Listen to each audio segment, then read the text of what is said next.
Quorum call be suspended. Objection. Thank you, Mr. President. Mr. President, there's almost nothing parents won't do for their children. From the moment they hand you that little bundle, your whole life becomes about giving them a better life, ensuring that they have every opportunity that you can give them, and setting them up for success. Most often, that starts with a good education. So last year, Republicans set out to support parents and empower them to make the choices they believe are right for their children's future. Mr. President, for decades now, the 529 Savings Plan has been a powerful tool for parents to save for their kids' education. At first, 529s could only be used for college. But in 2017, Republicans expanded the eligible uses of 529 plans to include K-12 expenses as well.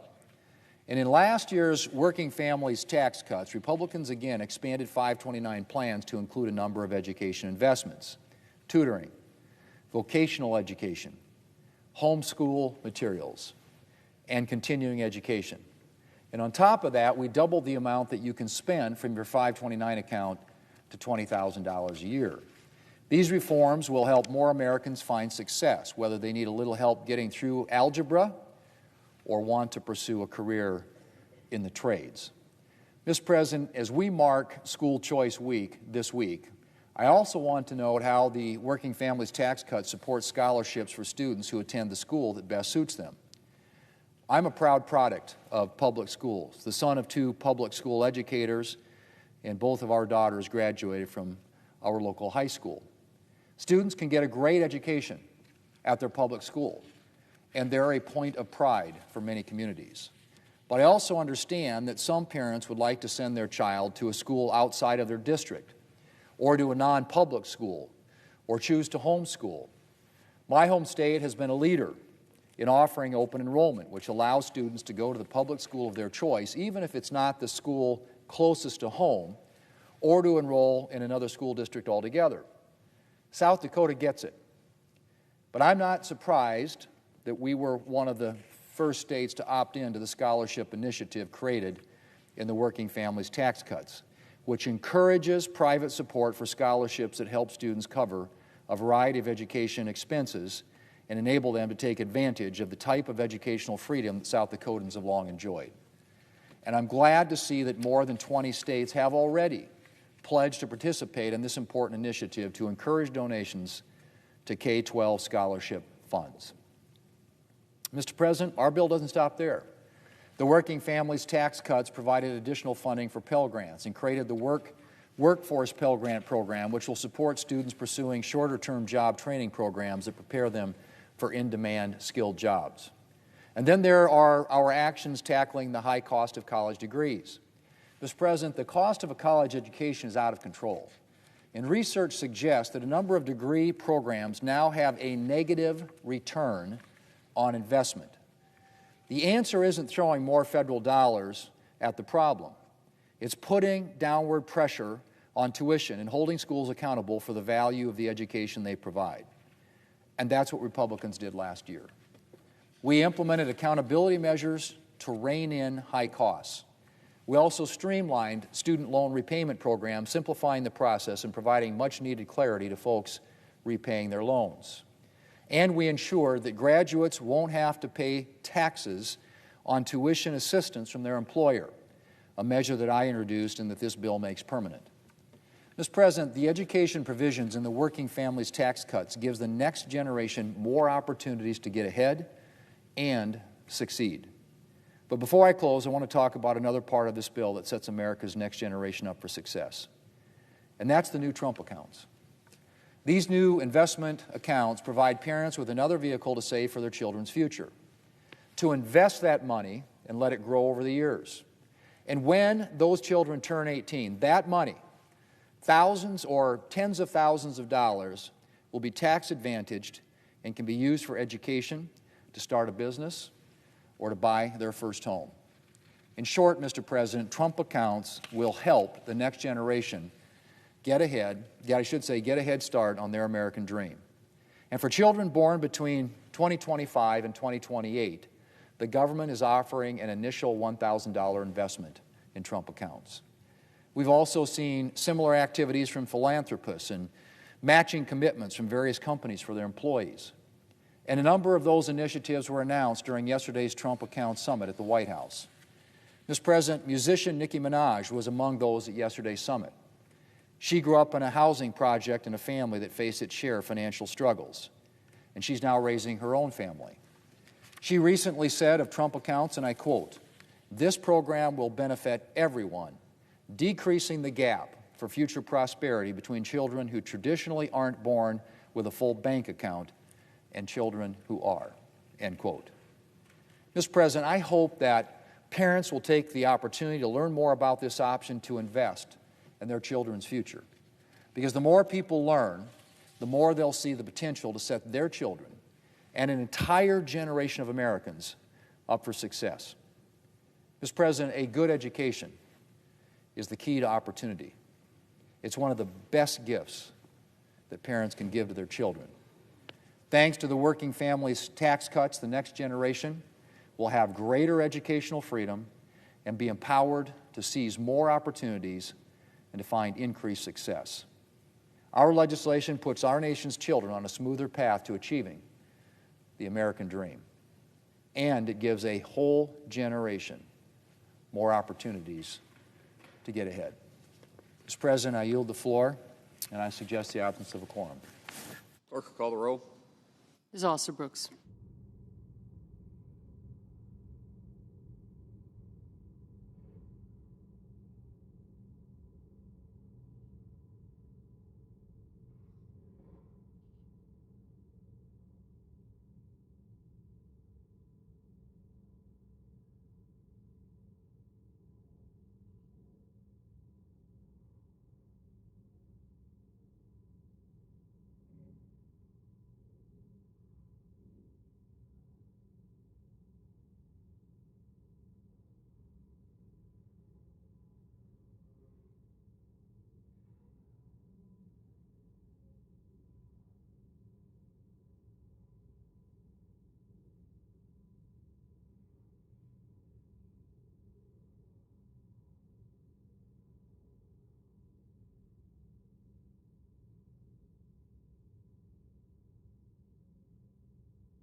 Democrat leader.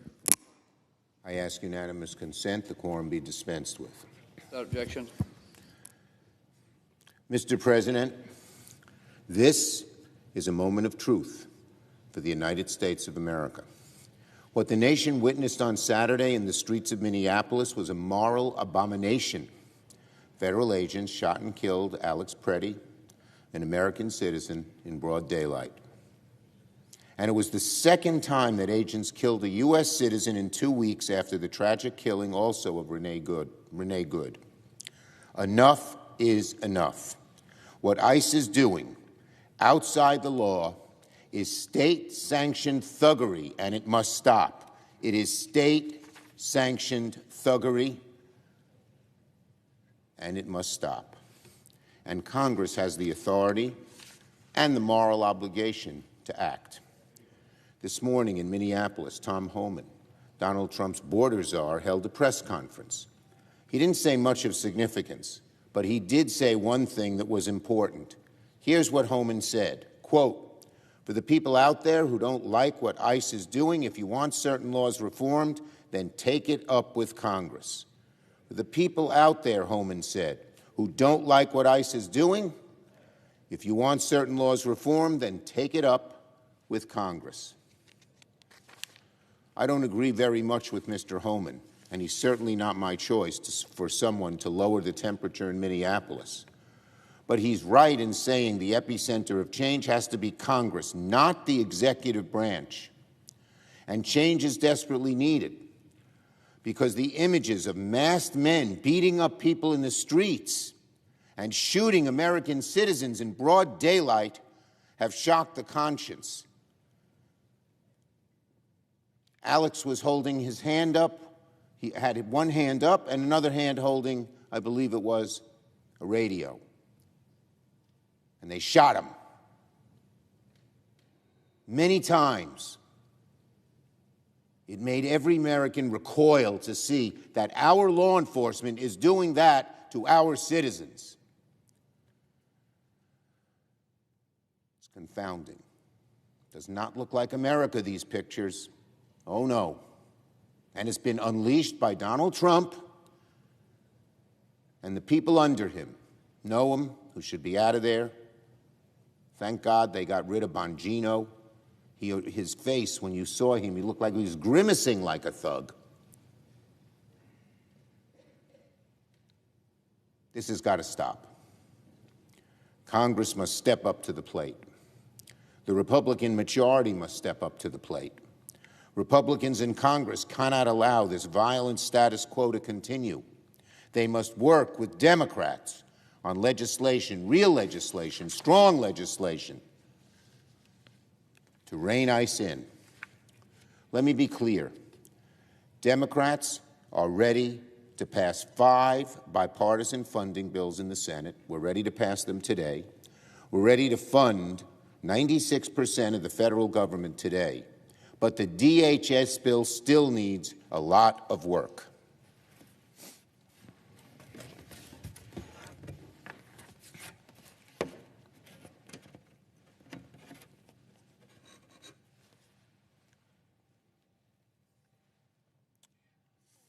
So after meeting yesterday as a caucus, Senate Democrats are united on 3 main goals that will rein in ICE and end the violence. Rein in ICE and end the violence.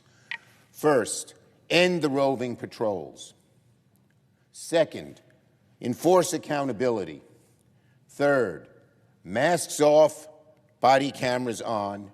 Each officer must have visible ID.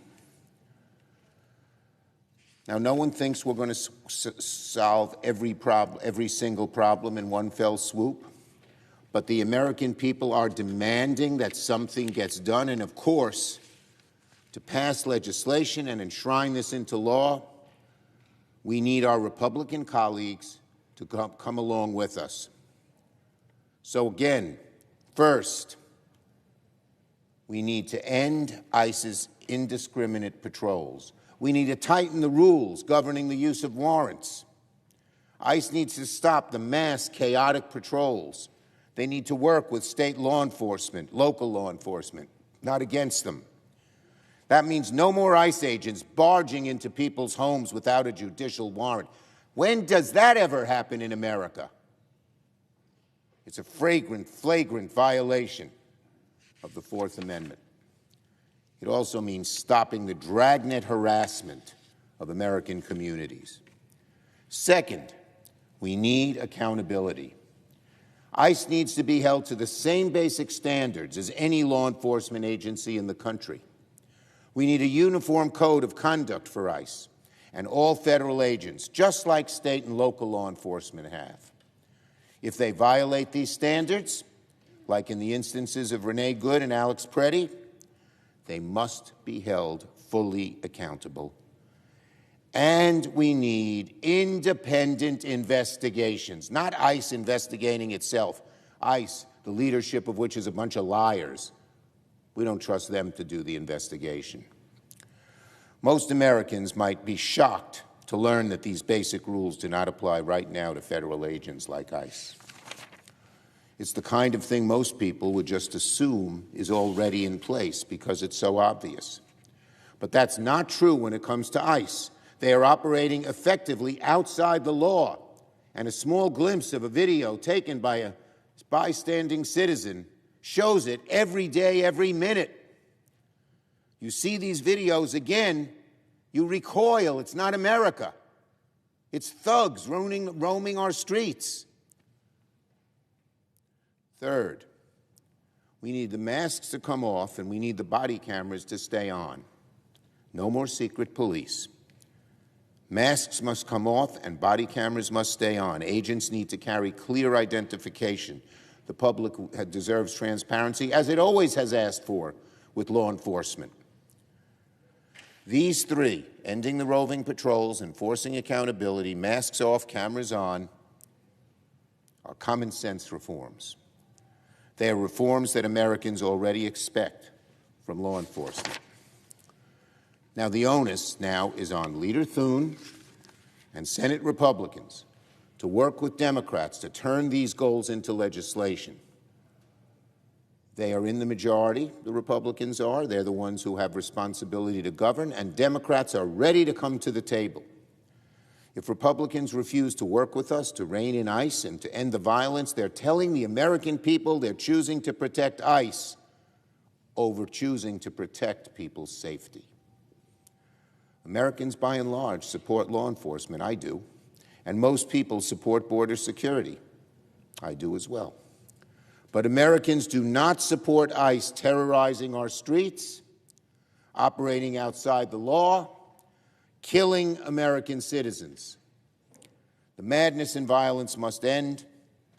Congress must act to rein in ICE and end the violence. Rein in ICE and end the violence.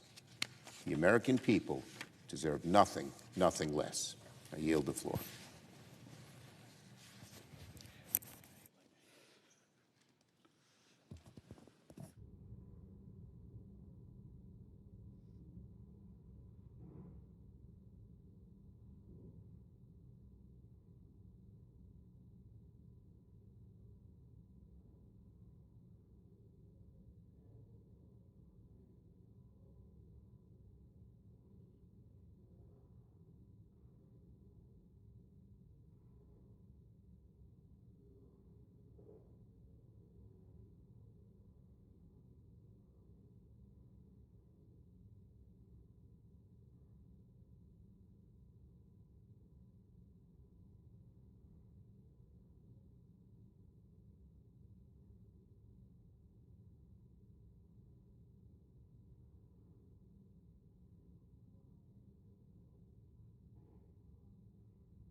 President. Majority Whip. Mr. President, on the Senate floor today, right now, are 6 bipartisan appropriations bills. 6. Bills to keep America safe. Bills to keep our government funded, government open. Bills that the Senate Democrats have helped draft. Bills that a majority of the House Democrats have voted for. These are bipartisan bills, and they fund the rest of government for the remainder of the fiscal year. Every senator should vote yes. Americans are counting on our government to stay open, to keep people safe. Today, Senate Democrats are threatening to block these bills. Not just to vote against them, but to actually block us even getting the bills to the floor for debate. So once again, Democrats are threatening to shut down the government. If the vote we are about to take here today in the Senate doesn't succeed, if the bill stalls out, the government will shut down tomorrow night, Friday night, about 36 hours from now. Let's talk about the painful consequences, because here they are. No funding for FEMA. Now, that's the Federal Emergency Management Agency. It would be disastrous to shut down FEMA in the middle of a major winter storm. It's affecting half the country, and it appears that another storm is along the way. A shutdown would mean no paychecks for our troops, once again, no money for TSA agents or air traffic controllers. This is at the time the country is trying to get back on the move again. These are the consequences, and they're painful. Now, we all remember the Democrat shutdown at the end of last year. That was the longest shutdown in the history of the American government. It was the politics of pain delivered by the Democrats. The last Democrat shutdown was about covering up the many failures of Obamacare. This Democrat shutdown would be about prioritizing illegal immigrants over American citizens. The Democrat shutdown does not change the immigration law, nor will it halt immigration law enforcement. Even Senate Democrats admit that publicly. That's because Republicans already put into law the largest investment in border security and immigration enforcement in the history of this nation. Let me be clear. The vote that we're going to take in just a few minutes to advance the 6 bipartisan appropriations bills allows us to avoid a shutdown, to keep the government open, to make America safer. The bills that are on the floor fund disaster assistance through FEMA. They hire thousands of new air traffic controllers. They fund TSA agents, the Coast Guard, and our military. They give our troops a well-earned and well-deserved pay raise. They support housing assistance for vulnerable families. They improve roads, bridges, and ports across the nation. They upgrade our nation's outdated air traffic control system. All that's in front of us today. These bills are the product of the Senate working the way it was designed to work. They reflect months of bipartisan committee work and good faith negotiations. I applaud Senator Susan Collins of Maine. She is the chair of the Senate Appropriations Committee. These bills are the product of her determination to deliver for the American people. It's time for the Senate to vote yes, and every senator should vote yes to avert a painful shutdown.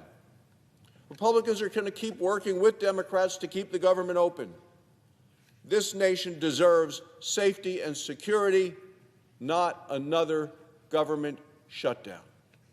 Thank you, Mr. President. I yield the floor. Suggest the absence of a quorum. Clerk will call the roll. Ms. Also Brooks.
Senator from Washington. Are we in a quorum call? We are. I suggest that the quorum call be lifted. Without objection.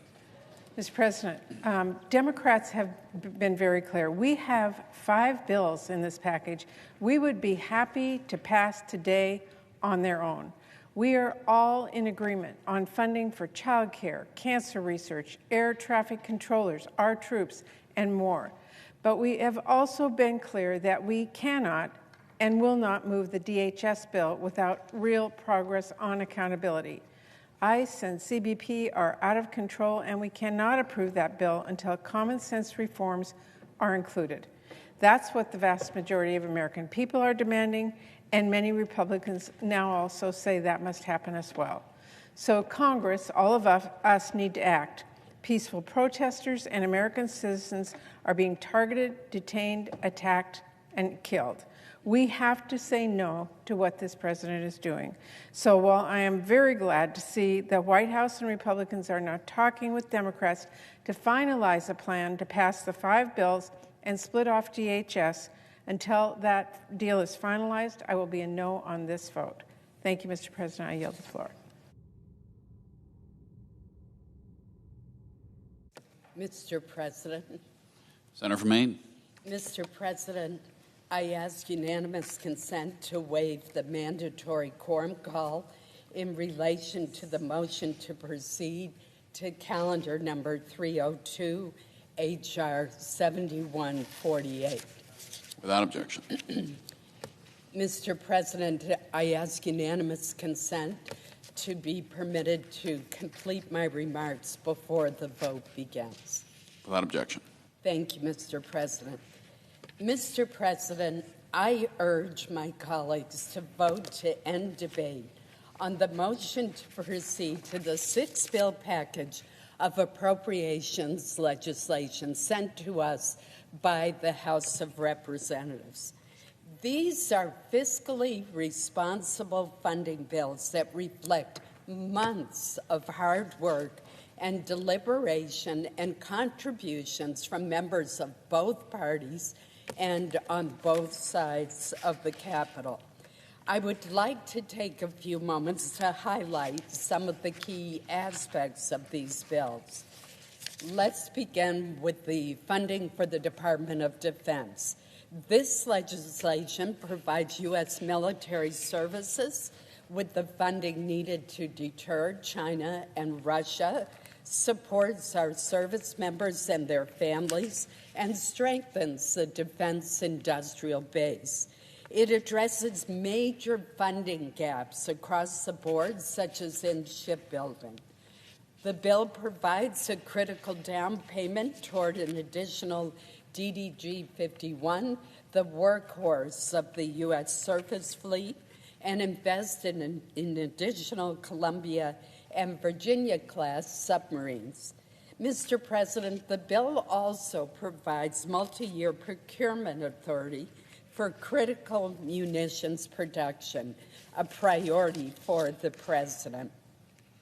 It funds drone and counter-drone technologies, which, as we've learned in both Ukraine and Israel, are increasingly changing the nature of the battlefield. And it contains security cooperation with close allies and partners whose growing defense capabilities are force multipliers for the United States and contribute to the deterrence of shared adversaries. This is especially true of our NATO allies, who are increasing their own domestic levels of military investment at the push and encouragement of President Trump, and appropriately so. Finally, the defense bill invests in our most precious asset, the men and women of our armed forces.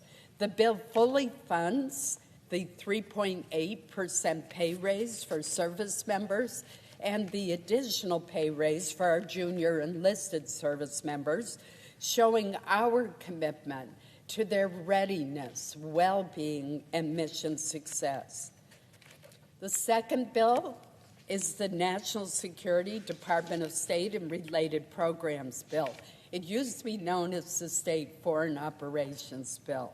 It contains security assistance for key allies and partners, including Israel, Jordan, Egypt, Taiwan, and the Philippines. The bill also supports important global health programs. It continues support for the President's Emergency Plan for AIDS Relief, known as PEPFAR, which has saved a remarkable 26 million lives since 2003, including the lives of 8 million babies born to HIV-infected mothers. Mr. President, it's difficult for me to contemplate another global health program, and we have many good ones, that has had more of a positive impact than PEPFAR. In many ways, I think it was President George W. Bush's greatest legacy. Turning to the labor HHS bill, this appropriations would prioritize funding to help make Americans healthier, and it robustly funds life-saving biomedical research. This has been a top priority of mine, and I know of many other members as well, including the subcommittee chair, Shelley Moore Capito, and her ranking member, Tammy Baldwin. Funding for NIH is not decreased as was proposed in the administration's budget. Rather, it is increased by $415 million, including increases of $100 million for Alzheimer's research and $10 million more for diabetes research, with a focus on type 1 diabetes. This bill also makes critical investments in our nation's children and families and invests in America's workforce. It includes funding for child care programs to help low-income working families and for apprenticeship programs to help us reach the goal of 1 million new active apprentices. The bill also includes more funding for low-income heating assistance, which is absolutely crucial for states like Maine and is an issue that I have worked for years on with my Democratic colleague Jack Reed of Rhode Island. The Transportation, Housing, and Urban Development Bill focuses on our most pressing transportation challenges, including modernizing our nation's outdated air traffic system, and I give Secretary Duffy a great deal of credit for coming up with a workable, much-needed plan in that area. It would also address the air traffic controller shortage and provides a pay raise there as well. The bill invests in critical infrastructure like our roads, bridges, ports, and rail. At the same time, the appropriations will continue to fully fund existing rental assistance for more than 4.6 million households to ensure that seniors, the disabled individuals, and working families who currently receive such assistance are not put at risk of homelessness. The Financial Services and General Government Bill funds core government functions. It increases funding for taxpayer services at the IRS, reallocates resources to strengthen court security, and helps keep our nation's capital, Washington, D.C., safe for both residents and visitors. Mr. President, as the Vice Chair of the committee has mentioned, there has understandably been a great deal of attention focused on the Homeland Security portion of the package, given the events of the past week. The horrific shooting death of Alex Petrie must be thoroughly and impartially investigated.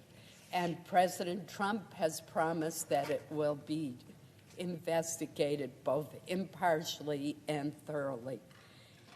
The Homeland Security Funding Bill includes important provisions that we put in during the negotiations that would make such incidences less likely to occur. For example, it includes $20 million for body-worn cameras, which help to protect both law enforcement officials and those with whom they are interacting. It includes $2 million to ensure that training requirements include how to de-escalate an encounter with protesters. Yet another important provision of the bill empowers the Inspector General to review and investigate detention centers. These are all critical reforms, but it does not mean that we cannot do more. But to do more, Mr. President, we need to get onto the bill so that we can make the critical decisions that are being negotiated by leadership in both the House and the Senate and the White House as to how we proceed. Do we split off the Homeland Security bill and pass the other 5, and put Homeland Security on a continuing resolution, which will, by the way, delay implementation of the 3 reforms that I just discussed? Or do we try to amend that part of the bill with the agreed upon additional precautions and safeguards? Can't do that if we don't get onto the package. It's also worth noting, Mr. President, that more than 80% of the funding in the Homeland Security bill is for non-immigration and border security functions. For example, 35% of the funding in the Homeland Security bill is for FEMA. And think about what FEMA is doing on the ground right now due to this horrific storm that we have experienced. It includes $35 billion for FEMA to help state and local governments prepared to respond to disasters, including funding for programs that help local law enforcement and our firefighters that are so important. It includes funding for the Nonprofit Security Grant Program that helps organizations like synagogues, churches, temples, and mosques protect themselves from terrorism. Mr. President, another important component of this bill supports our Coast Guard. Think of our Coast Guard personnel out in this terrible weather, being available to rescue our fishermen, our lobstermen, or others who are in trouble.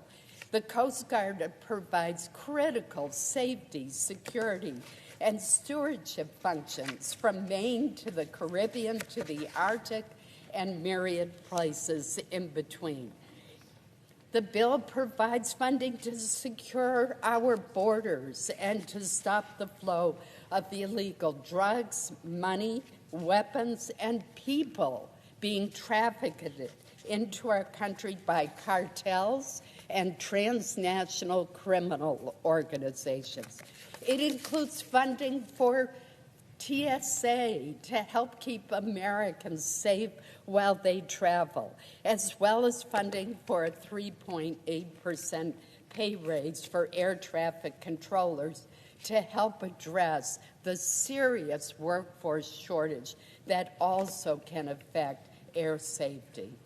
Mr. President, my hope is that we can come up with an agreement that allows us to proceed to this bill and to provide some additional safeguards. And those negotiations are underway right now. But if we don't get on to this package, We cannot change this package. And I think that our colleagues on the other side of the aisle need to recognize and acknowledge that. So I want to end by noting the tremendous work of the full committee staff, my staff, and Senator Murray's staff. I particularly want to acknowledge the hard work of Betsy McDonald, who has worked night and day as the staff director. I want to thank our subcommittee chairs and ranking members and their staff who have worked so diligently and are so dedicated. I know the conversations are continuing even as we speak between the administration and Congress on how to complete action on the Homeland Security portion of this package. This morning's vote is about taking the first step, not the final step, to consider the package on the Senate floor. So I urge my colleagues to support cloture on the motion to proceed to this vital appropriations package. Thank you, Mr. President. The clerk will report the motion to invoke cloture. Cloture motion. We, the undersigned senators, in accordance with the provisions of Rule 22 of the Standing Rules of the Senate, do hereby move to bring to a close debate on the motion to proceed to calendar number 302, H.R. 7148, an act making further consolidated appropriations for the fiscal year ending September 30th, 2026, and for other purposes, signed by 17 senators. Under the previous order, the mandatory quorum call under Rule 22 has been waived. The question is it the sense of the Senate that debate on the motion to proceed to H.R. 7148, an act making consolidated appropriations for the fiscal year ending September 30th, 2026, and for other purposes shall be brought to a close? Yeas and nays are mandatory under the rule. The clerk will call the roll. Ms. Alsobrooks, Ms. Baldwin, Mr. Banks,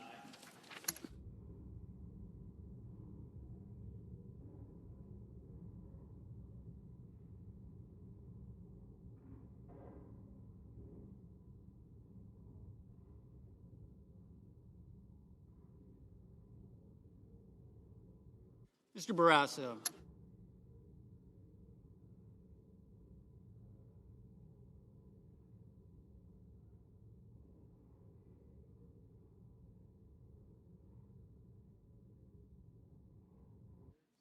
Mr. Bennett, Mrs. Blackburn,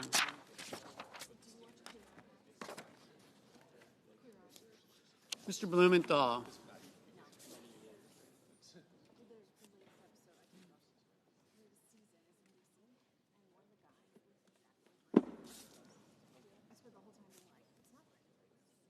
Ms. Blunt Rochester,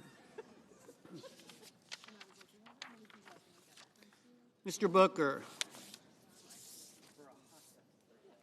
Mr. Bozeman,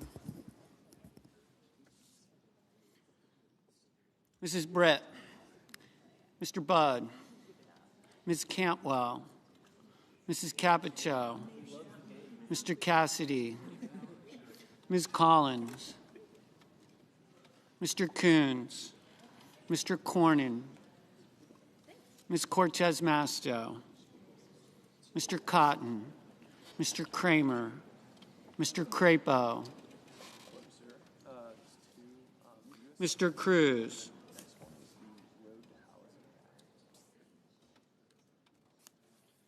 Mr. Curtis, Mr. Daines, Ms. Duckworth, Mr. Durbin, Ms. Ernst, Mr. Fetterman, Mrs. Fisher,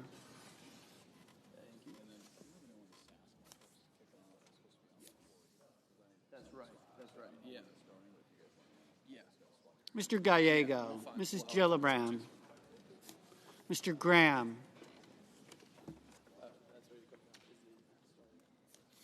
Mr. Grassley, Mr. Haggerty, Ms. Hassan, Mr. Hawley, Mr. Heinrich, Mr. Hickenlooper, Ms. Hirono, Mr. Hoven, Mr. Husted, Mrs. Hyde-Smith, Mr. Johnson, Mr. Justice, Mr. Kane, Mr. Kelly,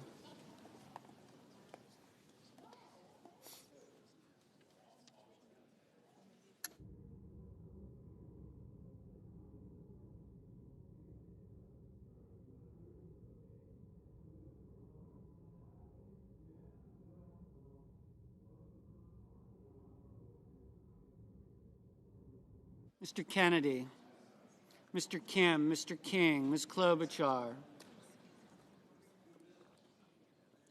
Mr. Langford,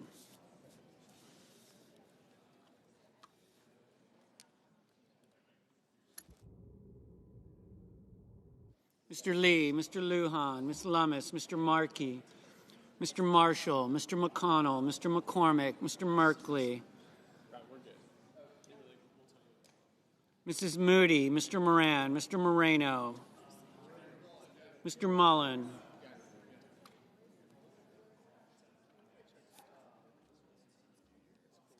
Ms. Murkowski, Mr. Murphy,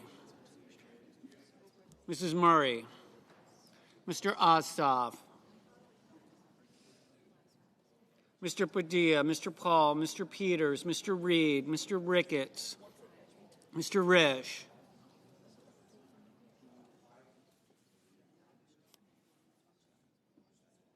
Ms. Rosen, Mr. Rounds, Mr. Sanders, Mr. Schatz, Mr. Schiff, Mr. Schmidt, Mr. Schumer, Mr. Scott of Florida, Mr. Scott of South Carolina, Mrs. Shaheen, Mr. Sheehy, Ms. Slotkin, Ms. Smith, Mr. Sullivan, Mr. Thune, Mr. Tillis, Mr. Tuberville, Mr. Van Hollen, Mr. Warner, Mr. Warnock, Ms. Warren, Mr. Welch, Mr. Whitehouse, Mr. Wicker, Mr. Wyden, Mr. Young.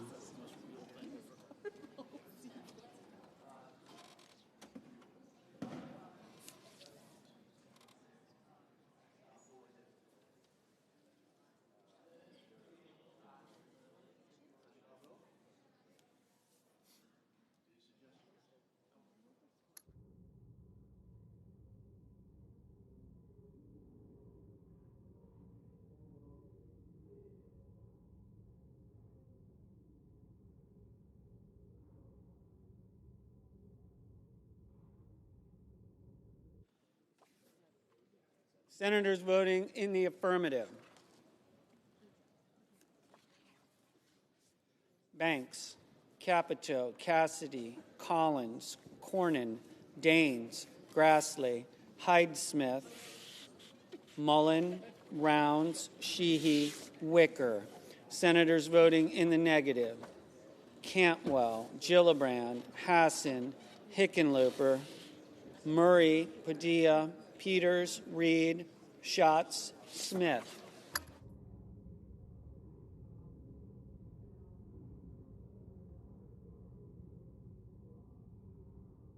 Mr. Kelly, no. Ms. Blunt-Rochester, no.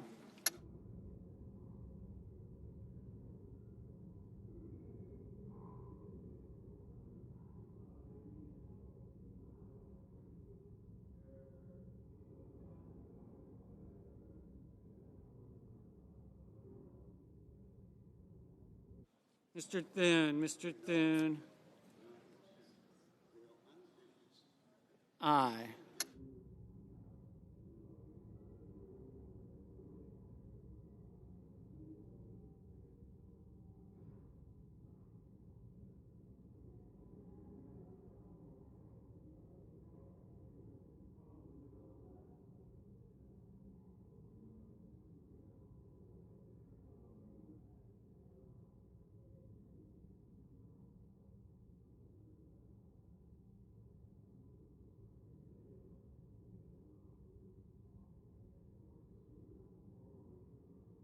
Mr. Johnson, no.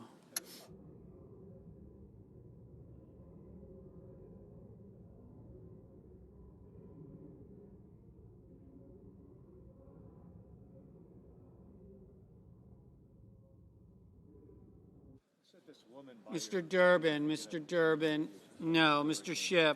Schiff, no.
Mr. Justice,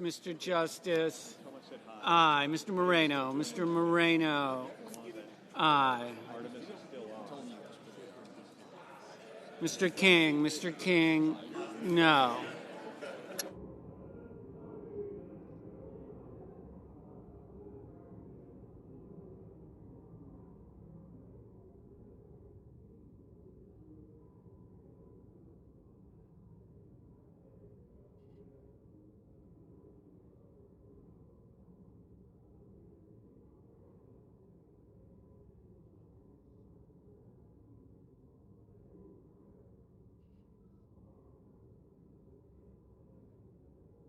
Mr.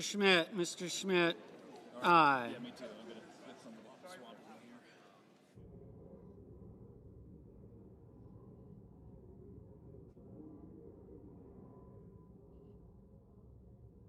Mr. Wyden, no. Friends. There's no friendship.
Miss Alsobrooks, no.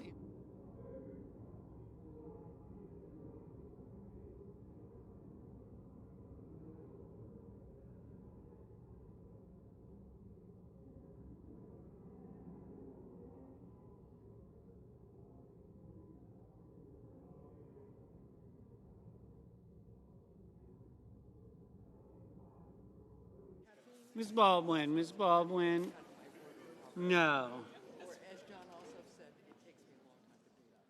Mrs. Shaheen, Mrs. Shaheen, no. Mr. Merkley, no.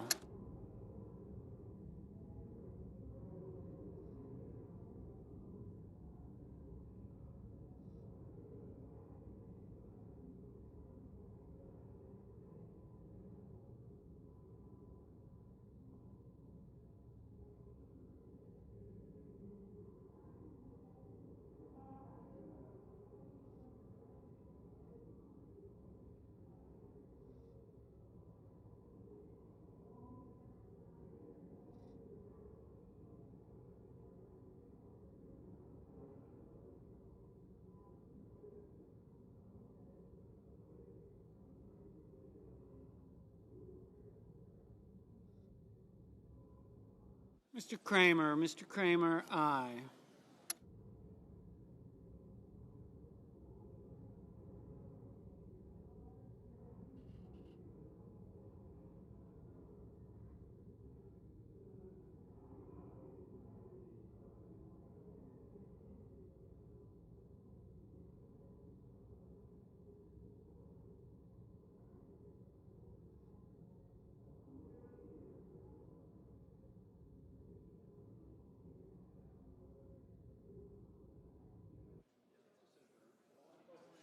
Ms. Ernst, aye.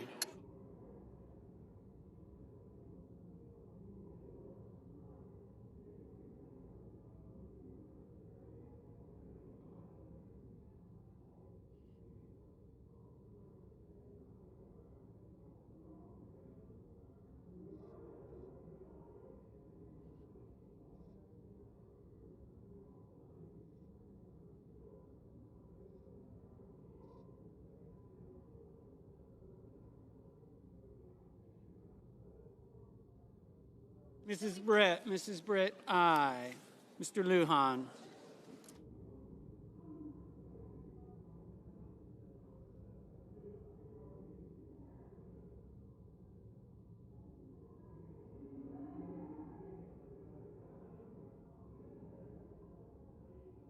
Mr. Lujan, no.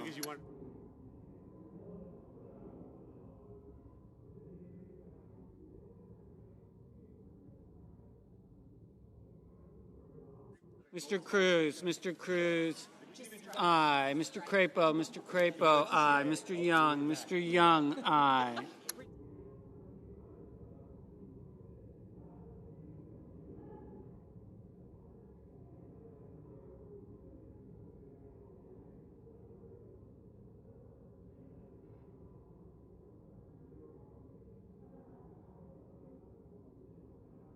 Mr. Curtis, aye. Mr. Tillis, aye.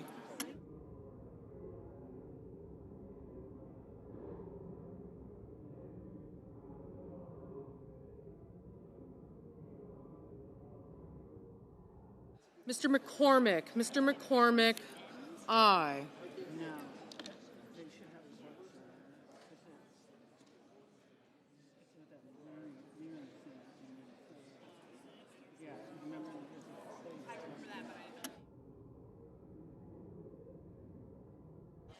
Mr. Tuberville, no. Mr. Fetterman, no.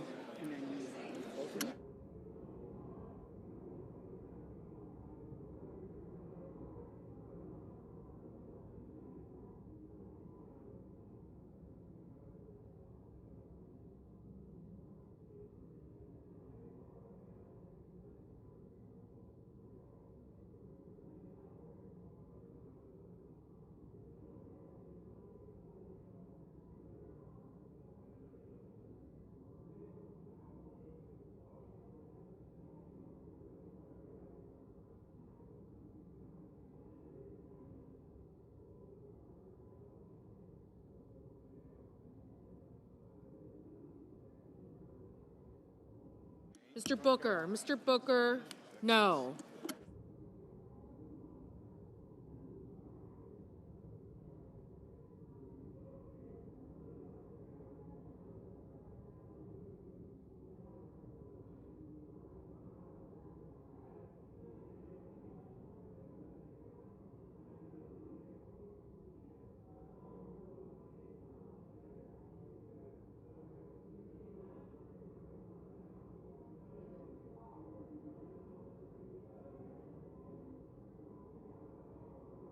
Mr. Warner, no.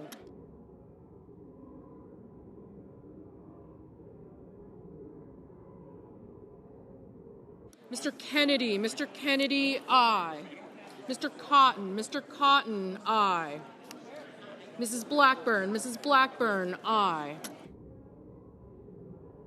Mr. Murphy, no.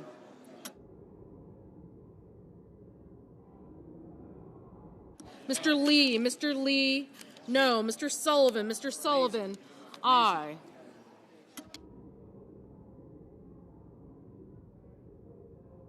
Mr. Marshall, aye.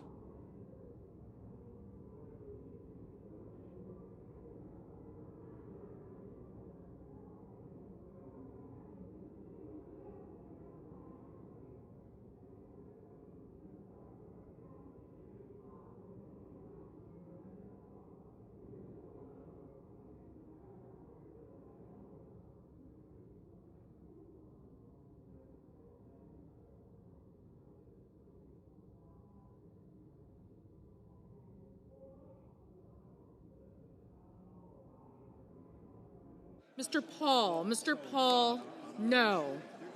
Mr. Budd, no. Mr. Bozeman, aye.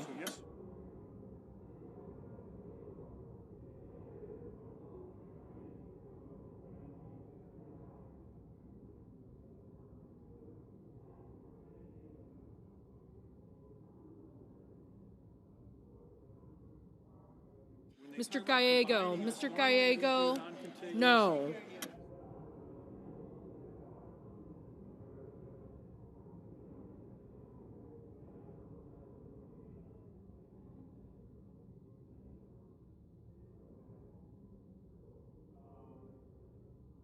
Ms.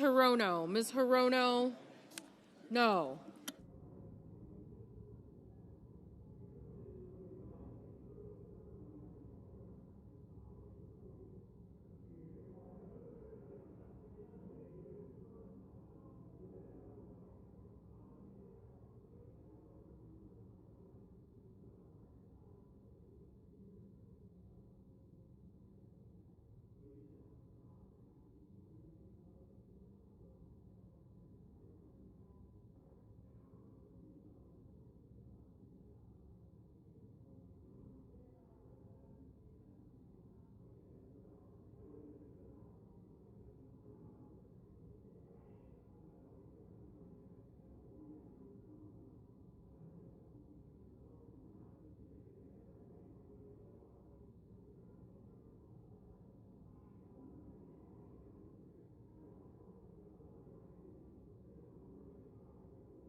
Mr. Whitehouse, no. Mr.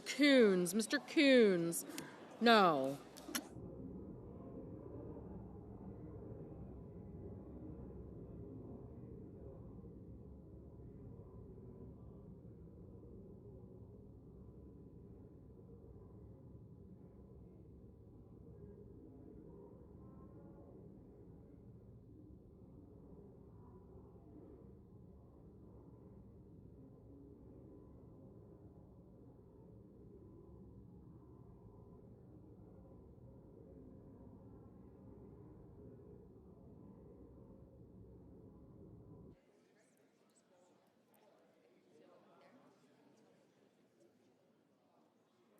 Mr. Sanders, no.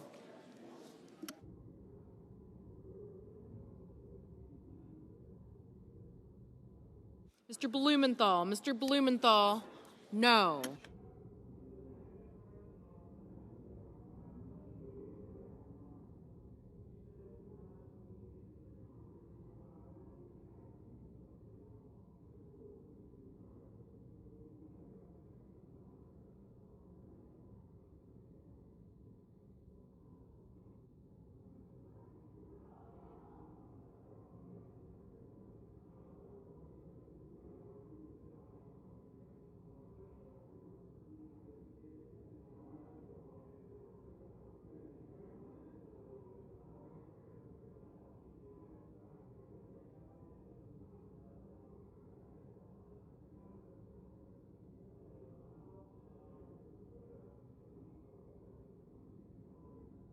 Mr. Welch. Mr. Welch, no.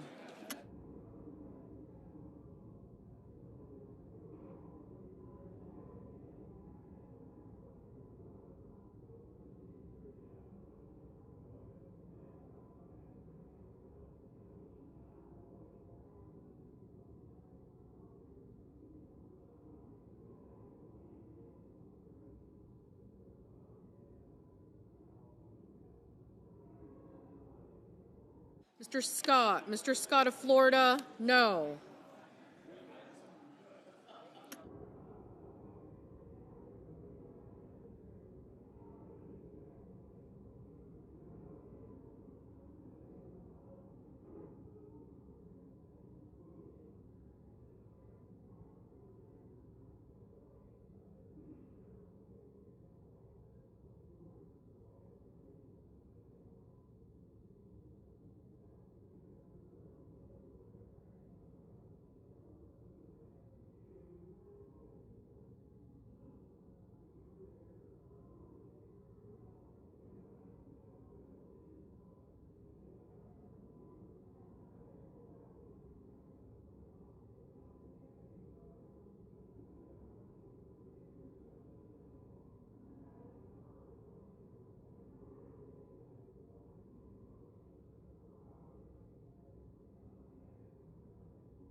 Mr. Graham. Mr. Graham, aye.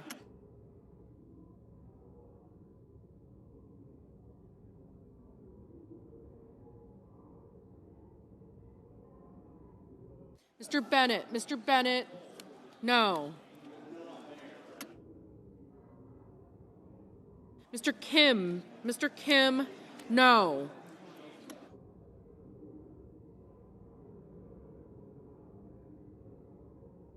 Mr. Heinrich. Mr. Heinrich, no.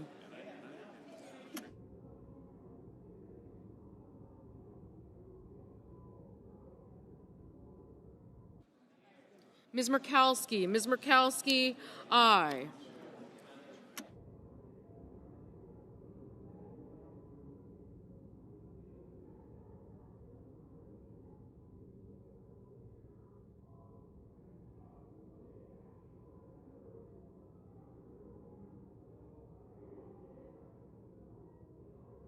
Mr. Langford. Mr. Langford, aye.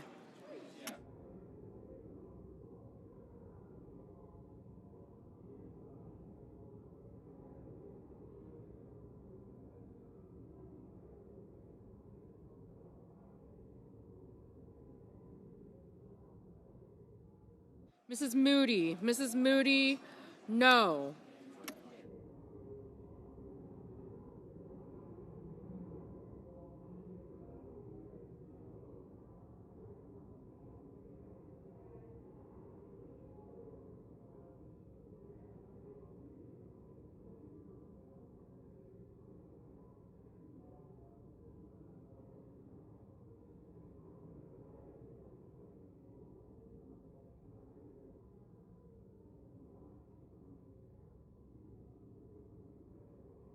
Mr. Haggerty. Mr. Haggerty, aye. Mr. Barrasso. Mr. Barrasso, aye.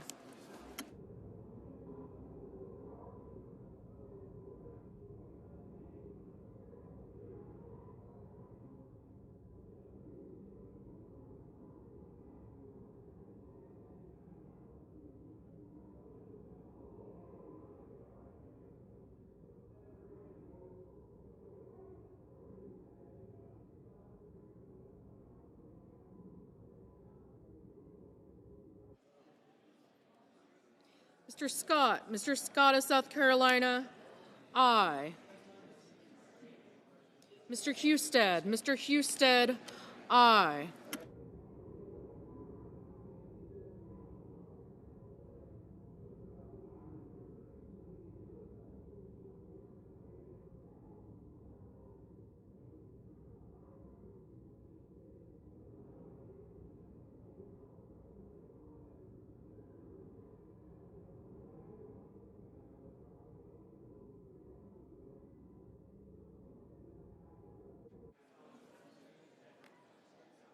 Mr. Markey, no.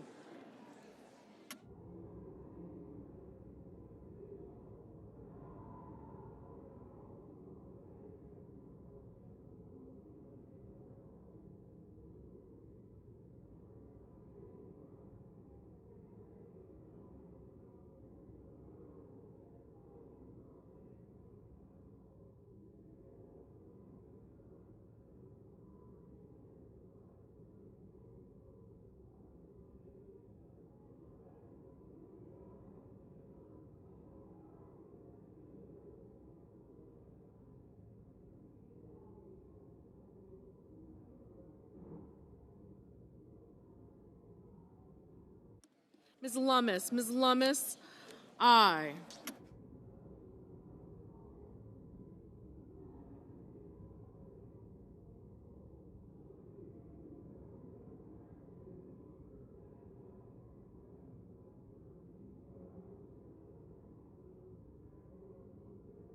Ms. Slotkin, no. Mr. Ricketts, aye.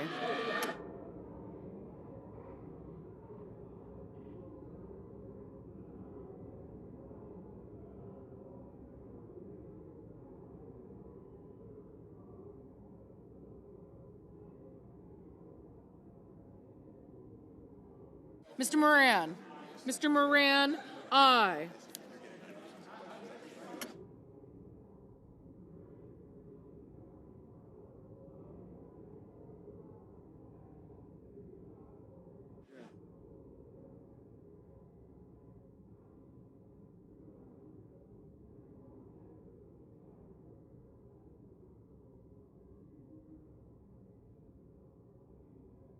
Ms. Cortez Masto, no. Ms. Klobuchar, no. Mr. Kane, no.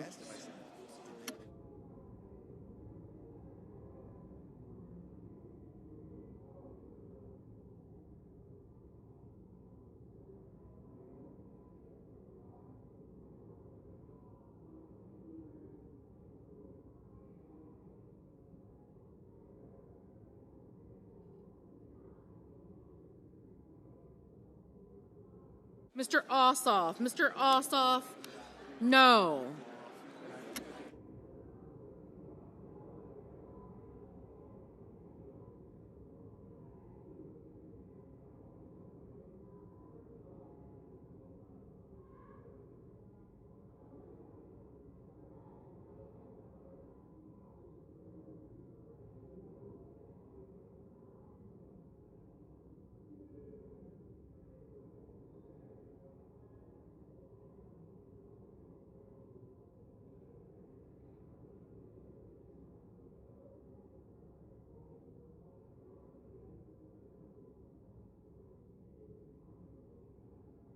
Mr.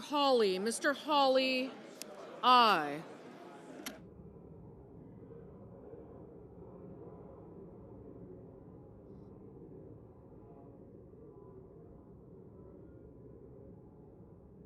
Mr. Warnock, no.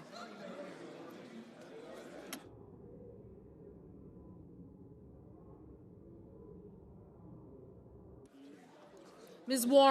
Warren, no.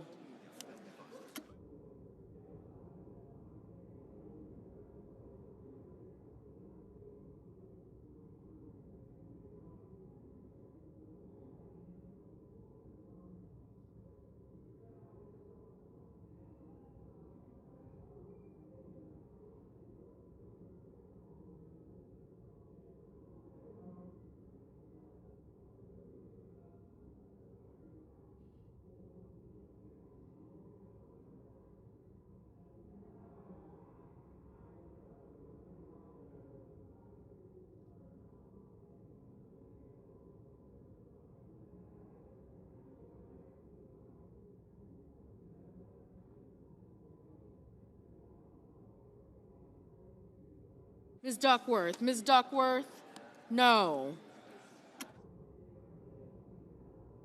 Mr. Van Hollen, no.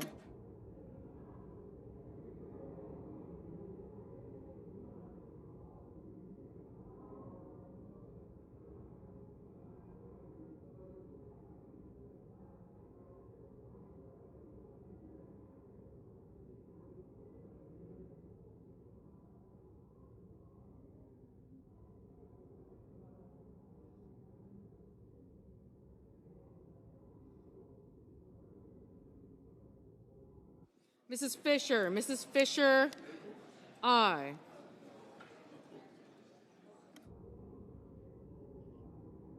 Ms. Rosen. Ms. Rosen, no.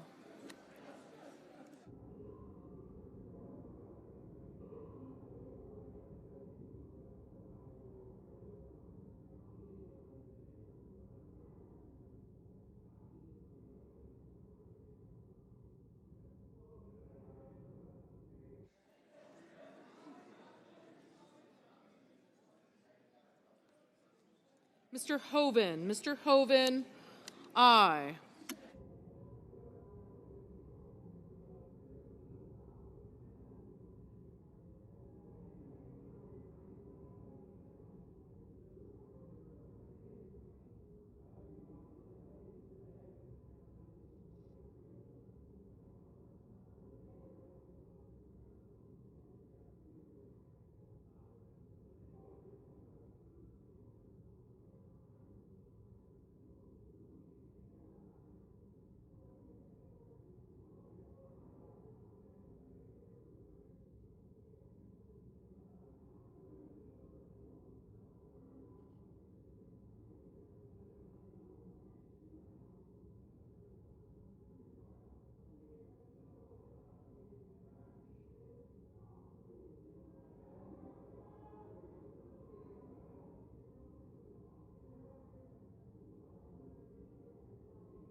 Mr. Risch. Mr. Risch, aye.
Mr. Schumer. Mr. Schumer, no.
Mr. McConnell. Mr. McConnell, aye.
Mr. Thune. Mr. Thune, no.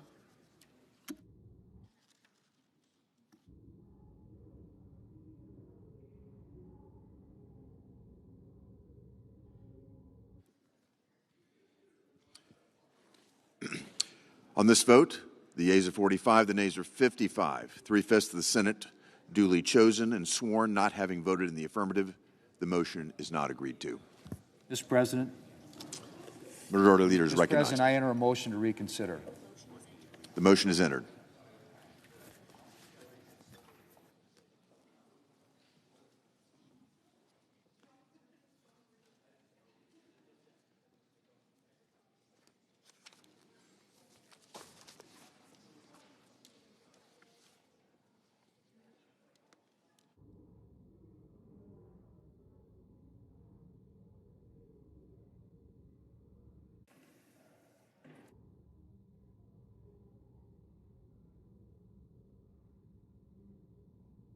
Mr. President.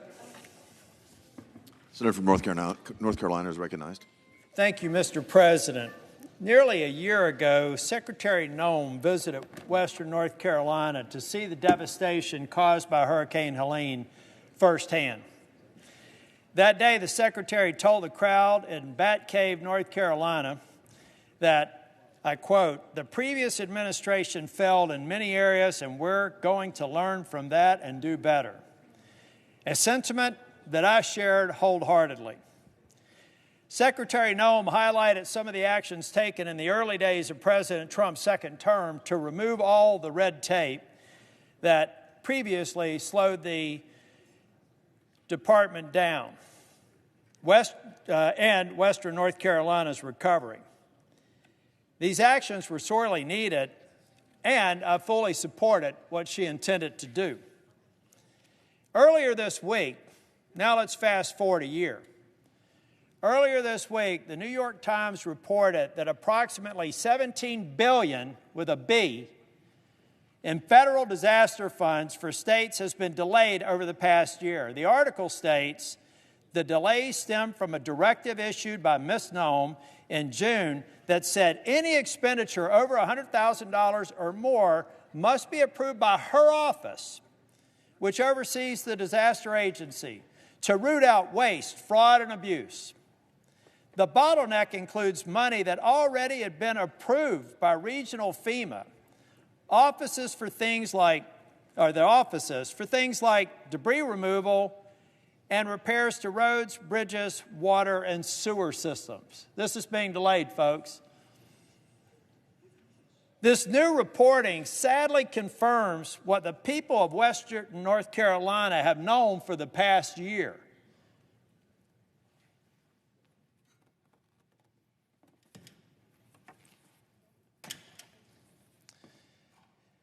Mr. President, this chart shows a comparison between FEMA obligations and outlays in Hurricane Matthew and Hurricane Florence under President Trump in his first term. The obligations and outlays to date for Hurricane Helene under the second Trump administration are these marks. Down here is what I would call in my management consulting days best practice. We had a storm, Florence and Matthew. We knew what the state and local governments needed. We got it out without any delay. Now, under Noem's leadership, which is supposed to be more efficient, more effective, and more responsive to the disaster in western North Carolina and the other states that were affected, looked like the EKG of somebody who's having a heart attack. It makes no sense. This chart shows a comparison between FEMA obligations and outlays for Hurricanes Matthew and Florence under the first Trump administration with the FEMA obligations and outlays to date for the Helene under the second Trump administration. The data clearly shows that something is seriously wrong here. Under Secretary Noem's lack of leadership, FEMA has invented an entirely new set of bureaucracies, the likes of which I've never seen. And I'm in a state that deals with a disaster almost every season. We're about to have another one potentially this weekend, and we just are recovering from an ice storm last weekend. And I've got this to deal with. What do I tell my citizens of Western North Carolina? The result has not been the elimination of waste, fraud, and abuse in the federal disaster spending. Instead, Secretary Noem's new review processes have indefinitely prolonged disaster recovery efforts across the country and inflicted needless pain onto already vulnerable communities and people. Yesterday in my office, I was notified that FEMA released more than $233 million in Helene-related reimbursements. They're approved to move to North Carolina. This is great news. And these resources are severely needed in Western North Carolina. However, when you dig into the details of an announcement, it becomes clear that this money is long overdue. Again, this list is just from yesterday's announcement alone. $200 million for North Carolina Emergency Management as partial reimbursement for their emergency expenses incurred in the first 6 months of Helene.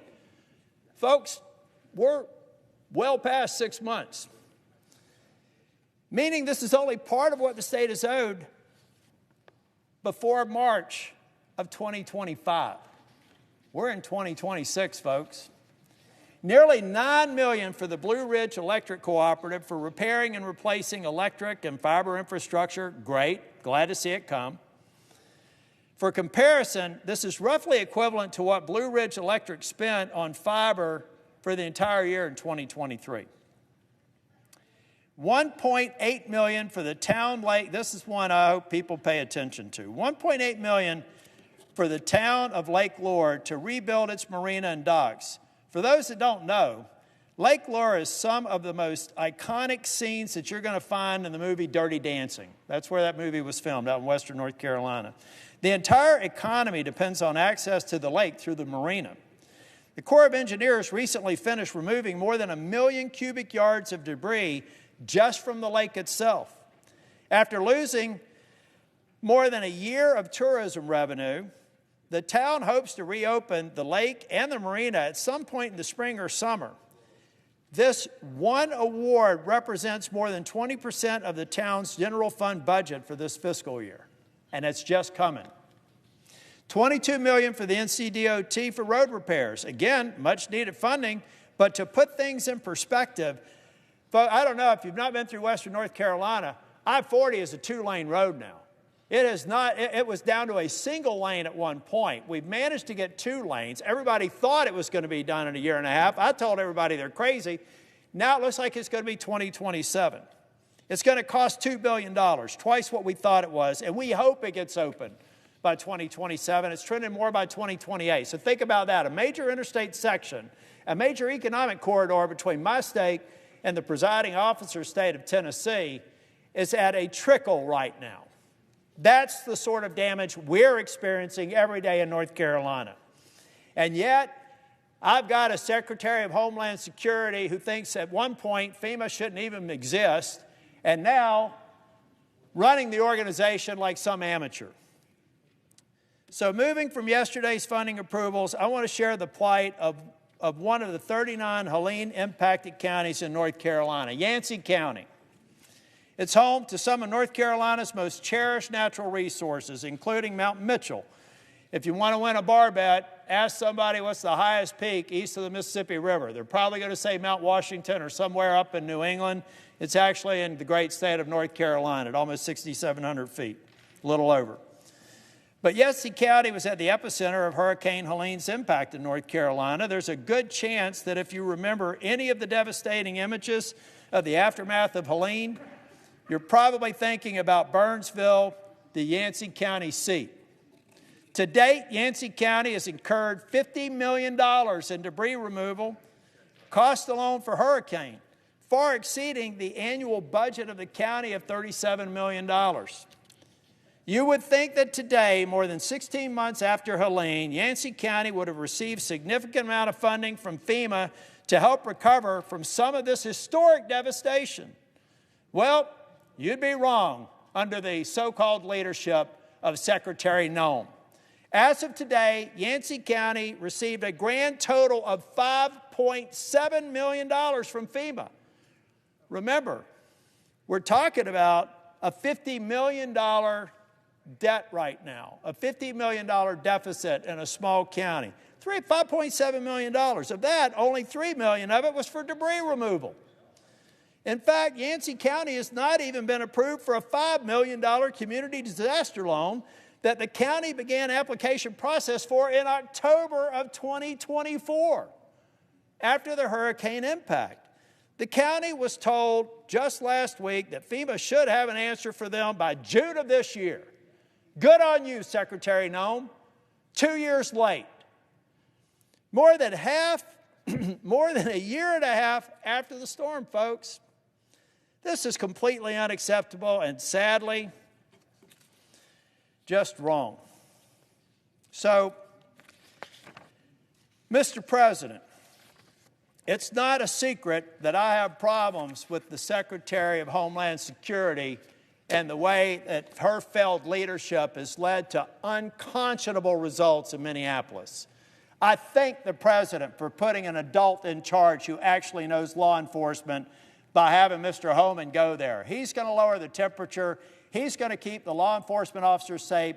He's going to make Minneapolis safer. Thank God we have adult supervision here.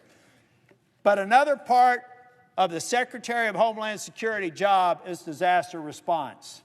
And I cannot tell you enough how incompetent, based on the facts, that she is on that score as well. The people of Western North Carolina, the people of Eastern Tennessee, the people of South Carolina, Georgia, and Florida who were affected by Helene deserve better.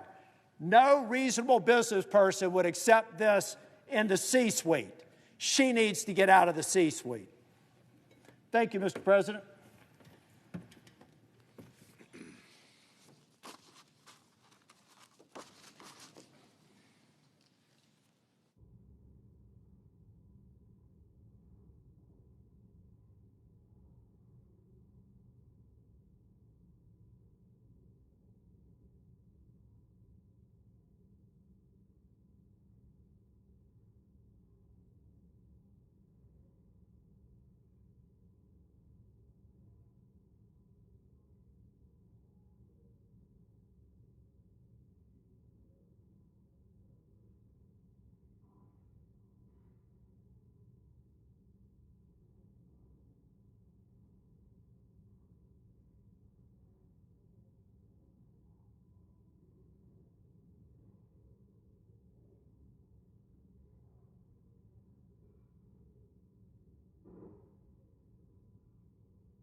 Mr. President.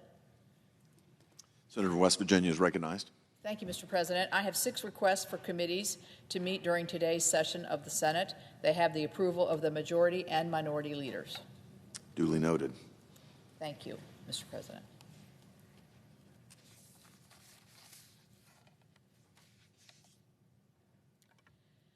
Mr. President, this week, as this is no news flash here, a major storm, winter storm, brought snow, sleet, frozen rain, and bitter cold temperatures to most of the middle and eastern parts of the country.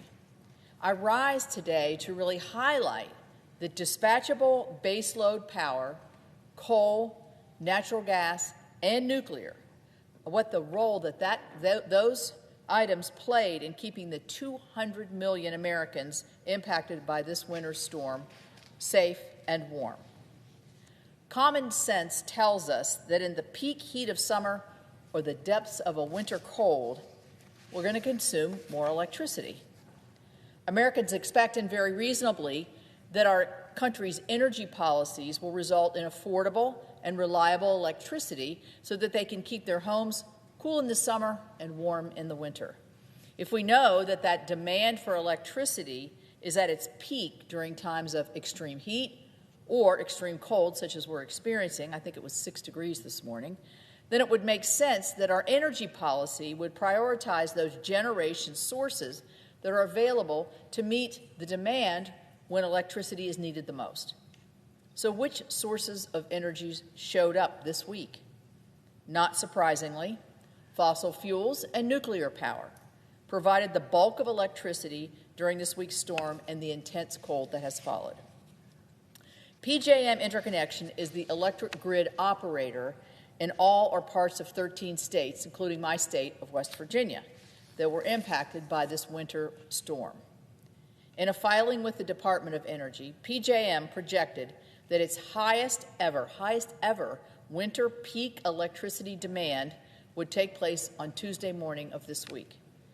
At 8 a.m. on Tuesday morning, fossil energy sources, including coal, natural gas, and oil, provided 2/3 of PJM's power, and another 23.6% of that was nuclear power. So that means that at a time of record winter electricity demand, 90% of the load was shouldered by baseload energy sources. And electricity is just part of the story, because natural gas is also used for residential heating in many of the same areas, providing energy beyond what is reflected in energy generation sources. This chart here really shows, it's from the Energy Policy Resource Foundation, and it shows the PJM electricity generation by source for the past week. It illustrates just what I've said, that fossil fuels and nuclear carried the load across PJM throughout this week's winter storm and its aftermath. The solid blue here represents nuclear. It stayed solid, like you would a baseload energy resource. Similarly, the red shows the reliable supply of electricity from our coal plants. You see it fluctuates a little bit, but it's still very steady and very meaningful. And the green shows electricity produced from natural gas, the largest single source in the PJM region. Here's the green. At the very top, what you see here is you see the relatively small amount of electricity produced from wind, solar, and hydroelectric sources. What is notable is not just that the renewable sources generate smaller amounts of electricity, but see how sporadic they are. This is through a whole week here of the last storm that we just had. So you can see from the chart that solar energy, which is yellow, basically disappears at night, of course. And then on Saturday, we had all that cloud cover, and again, or Sunday, cloud cover too from the snow, no generation. Wind power produced more on Friday. Wind is the blue on Friday, but then it basically disappears on Saturday because the wind wasn't blowing. So I highlight this chart not because I want to pick winners and losers on our energy resources. To the contrary, I believe all types of energy, all of this, including renewables, should be part of our energy mixture. But our country must have enough dispatchable baseload energy, that's from green on down, the type of reliable power that fossil fuels and nuclear provided, if we're going to stay warm in a situation such as this or in the depths of the winter. The Biden administration, like the Obama administration before this, did everything possible to shut down our coal fleets. The Biden EPA had an entire strategy for pursuing multiple regulations, and I'll just name a few of them. Clean Power Plan 2.0, ELG rules for power plants, coal ash regulations, unachievable particulate matter rules, ozone rules, and the MATS rule, all to make it impossible to keep a coal plant open. As the Wall Street Journal editorialized on Monday, coal is an especially valuable part of our grid during periods of peak winter demand because months of fuel can be stockpiled on site at a plant. We see this all over West Virginia because we have not just the resource but the power generation from it, and it can be used to supply more electricity when natural gas is also needed for residential heating. On the oil and gas side, the Biden administration imposed a natural gas tax designed to make energy more expensive for consumers. The administration canceled the Keystone XL pipeline and, working with their allies and state governments, stood in the way of pipelines that could move abundant natural gas produced in West Virginia, Pennsylvania, and Ohio to gas-starved areas in our Northeast and in our Southeast. I was very proud of the bipartisan work that we did in passing the ADVANCE Act to make nuclear licensing more efficient. But even that overwhelmingly bipartisan bill took years longer to pass because of a handful of Democrat opponents. So I'm glad that we had sufficient dispatchable power to make it through the winter storm this week, but I'm not convinced we would have if we had continued the Biden administration radical opposition to the energy sources that people rely on to keep them warm in the winter and cool in the summer. I appreciate President Trump and EPA Administrator Lee Zeldin, Energy Secretary Chris Wright, and others across the administration for their common sense approach to regulation that allows us to keep producing and utilizing the energy resources that we need, especially during periods of peak demand. So going forward, I will continue working with my colleagues on both sides of the aisle to lock in common sense permitting reform so that projects of all types, including sources of dispatchable baseload electricity, can be permitted through a fair and efficient process. So I'm going to switch gears here to another hat that I wear, and I want to talk about another topic, and that is the progress that we've made in restoring a functioning appropriations process and the critical importance of the work before us. But first, I would like to thank our appropriations leaders, Chair Collins and Vice Chair Murray, as well as Leader Thune. I applaud them for their steadfast commitment to return to regular order, and I'm glad to see that our work has brought these bills to the Senate floor. In particular, I'm proud of the work that we accomplished in a bipartisan fashion in my Labor, Health, and Human Services Education and Related Agencies bill. It's a big bill. I'd like to thank all of my fellow committee members for their input. We received 12,000 total member requests for this bill. As Senator Baldwin and I began our fourth year this year of working on this subcommittee together, I'm pleased that we were once again able to bring forward a bipartisan bill that reflects the targeted investments, disciplined decision-making, and a shared commitment to meeting the needs of the American people. The Labor H bill allocates limited taxpayer resources to key bipartisan priorities, and it does so at a lower level than we did in fiscal year 2025. In fact, it decreases the base discretionary cost of the bill by $3.2 billion compared to fiscal year 2025. To achieve this, the bill reduces or eliminates funding from more than 40 programs and activities and realigns spending to reflect Republican values and priorities while continuing to deliver on areas where agreements exist across the aisle. The bill includes a number of member priorities, such as greater investments in America's biomedical research, child care, mental and rural health, workforce development, and continued efforts to combat the opioid epidemic.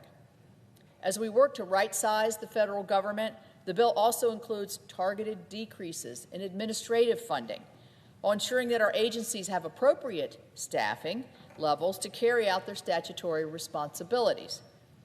We also preserve long-standing, consensus-driven policy provisions and reject the inclusion of any new controversial riders.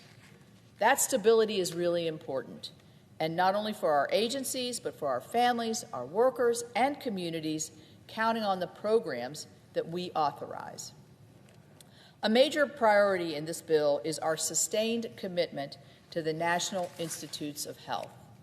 We provide funding for NIH to support life-saving biomedical research, which touches us all, and research that makes Americans healthier. It strengthens our economy and pushes the boundaries of what is possible in medicine. This investment includes targeted increases for research in critical areas, such as Alzheimer's, diabetes, Parkinson's, women's health, maternal health, rare diseases, and cancer. We also increased support for NIH's IDEA program. That expands the research capacity in 23 states, including my home state of West Virginia, and continues to be important for institutions like West Virginia University and Marshall University. The bill strengthens our efforts to combat substance abuse, an issue that still continues to affect many families and communities across the country, and my state most deeply. So we are supporting prevention, treatment, research, and recovery programs. If you look at the latest statistics, we're actually bringing the statistics down, but they're still way too high. We bolster support for rural health care programs. Rural America is tough to get health care affordable and accessible in some ways, but we're trying to increase access to care for more than 60 million Americans who live in rural areas. And critically, we maintain important conservative policy riders like the Hyde and Weldon amendments, ensuring the bill reflects longstanding bipartisan consensus. The Labor HHS bill focuses on our children, from early childhood through post-secondary education, ensuring that they're prepared for the jobs of today and the jobs of tomorrow. This includes critical infrastructures to help American workers upskill and to advance their careers. And we include funding for apprenticeship grants to support the Trump administration's goal of creating 1 million active apprenticeships. The bill's important to our country, but make no mistake, it's really important to my state of West Virginia. For our universities, our hospitals, dozens of nonprofits and workforce programs, treatments for our coal miners, and those suffering from opioid addiction. All of these things help my fellow West Virginians, and I know this because I hear directly from them about it every single day. My driving force in crafting this bill is to help meet those needs for my fellow West Virginians, and I'm proud to say this bill does just that. Mr. President, as encouraging as this progress sounds, our work is not done. The American people expect Congress to fulfill its most basic responsibility, funding the government responsibly and on time. Every delay undermines confidence in our institution and forces our agencies into wasteful, short-term planning cycles. Completing this work is not about a partisan victory. It's about good government. It's about keeping our commitments. It's about demonstrating that Congress can function and can work together to deliver real results. That is why we must come together to pass this package. And it ensures that the priorities that we've carefully crafted, debated, and agreed to on a bipartisan and bicameral manner can actually be carried out. So once again, I want to thank Chair Collins for her leadership throughout this process. I encourage all my colleagues to vote positively on the entire package. We saw earlier it didn't pass, but we still have negotiations moving so we can responsibly fund the government. This is what the American people sent us here to do. With that, I thank you, Mr. President, and I yield the floor.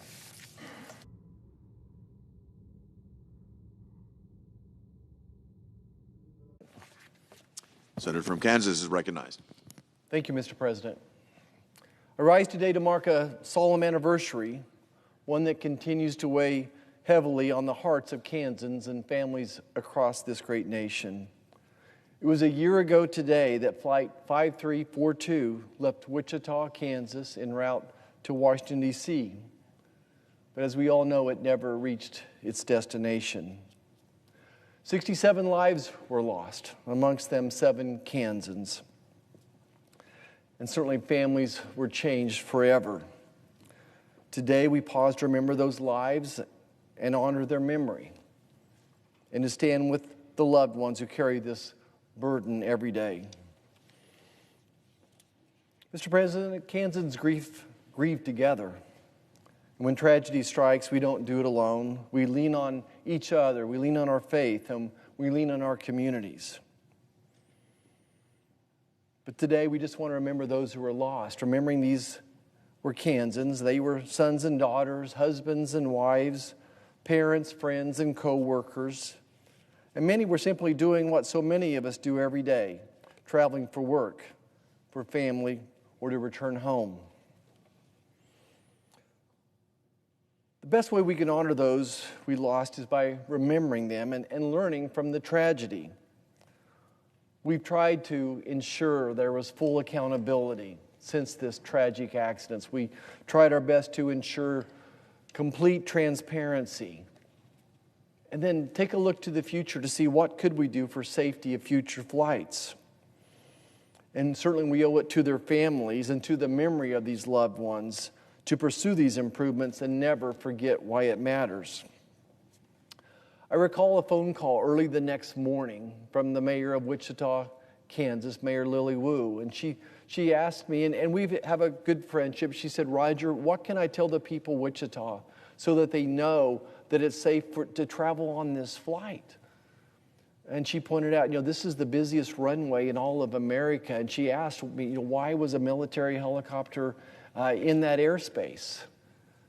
So I picked up the phone and I asked our Secretary of Transportation and our Secretary of Defense that same question. Why would a helicopter be in that airspace? And they, at that moment, or shortly minutes after that, they grounded any helicopters from being in that airspace. And then what did the Senate do? I'm so proud of what my colleagues have done. Senator Moran has helped lead the charge on that and many others.